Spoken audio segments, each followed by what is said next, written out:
Bəli, bəli, Azərbaycanda hər şey çox gözəl olacaq. İran barədə baş verən hadisələrdən qorxan insanlar, mən sizə dedim axı 2025-ci il çıxdımsa, Azərbaycan üçün heç bir təhlükəli bir problem yoxdur.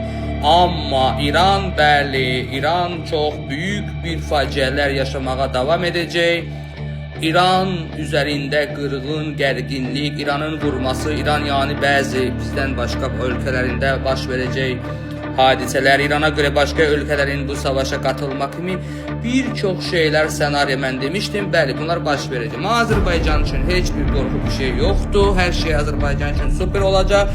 Hətta görəcəksiniz ki, Zəngəzur yolunda açılacaq. Azərbaycanın biznes yollarınızda, gəlirlərinizdə daha yaxşı olacaq. Amma iyun ayına qədər biraz çətinliklər olsa da, yay, iyun ayından sonra Azərbaycan daha yaxşı rəfah günlərə qalacaq. Yaşayarıq, görərək bunu. Bölgənin, İranın, gərgin olan, İran üzərində gedən, çox çətin olan bütün siyasətçilərin hal-hazırda Türkiyədə olan durumuna görə, İran olan durumuna görə bölgə savaş halına gələ biləcək deyənlər var, o var, bu var. Bu qədər gərgin olan siyasətçilərin şərh elədiyini, pis olacaq dediyin müddətdə vaxtında deyirəm ki, bəli, Rusiya-Ukrayna savaş böyüyəcək, aləm bir-birinə qatacaq, dünya savaşı olacaq, zibil-zibilinə qatacaq, amma Azərbaycan üçün heç bir çətin bir şey gözlənilmir, yaşayaraq görərək.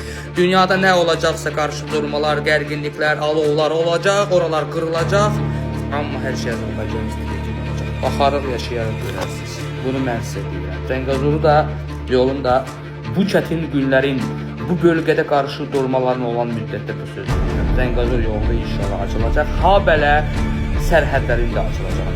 Bax, yaşayaraq görərək baxarsınız.